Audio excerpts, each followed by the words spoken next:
Pilihan Raya Negeri Sembilan. Ya. Jadi Tan Sri ada sebut sedikit mengenai kerjasama potensi kerjasama dengan UMNO. Kita sedang usaha kerjasama. Bukan mereka awal kita dah usaha kerjasama untuk ambil alih kerajaan melalui SD.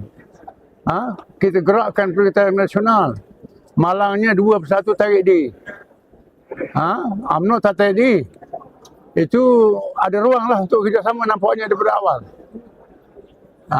Tapi perbincangannya latest macam mana, Tan Sri? Latest sedang berjalan. Sedang berjalan. Jalan. Okay. Dia punya setakat ni proses setakat mana tu? Sangat positif. Sangat positif. Positif, ya. Dari segi pembahagian kursi semua macam mana? Itu dibincang sama. Kewajaran. Mestilah UMNO dia sudah dapat 14 kerusi. Kita 5 kerusi. Yang baki itu, baki daripada PA macam-macam ni.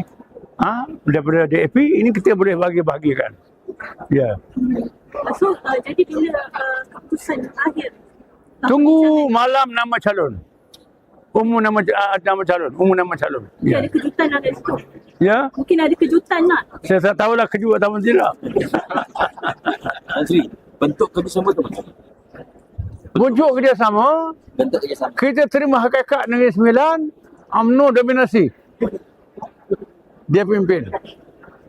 Penyertaan itu akan dibincang balik. Bincang kita. So maksudnya PAS mungkin jumlah kursi yang dipertanding akan dikurangkan. Ya, kita dah ada 3. Oleh kerana yang baki lagi tu, PS. Ini mungkin berlaku pembahagian lah. Tengok kewajaran dia. Pembahagian kursi Perikatan Nasional dah ada 5 kerusi. Ya. Bersatu, UMNO dah ada 14, itu 100 go. Yang baki tu, bisa. soal jawatan Menteri Besar pun PAS tak ada masalah Tak ada masalah.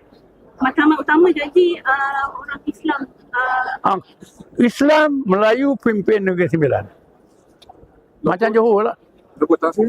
Logo kan guna macam mana, asing ke atau satu logo? Logo masing-masing.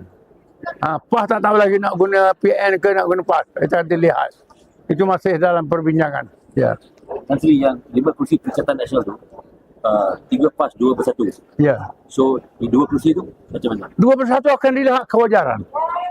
Nak bagi ke PAS ke nak bagi UMNO. Mungkin ada tukar menukar lah. Tukar menukar tu ada.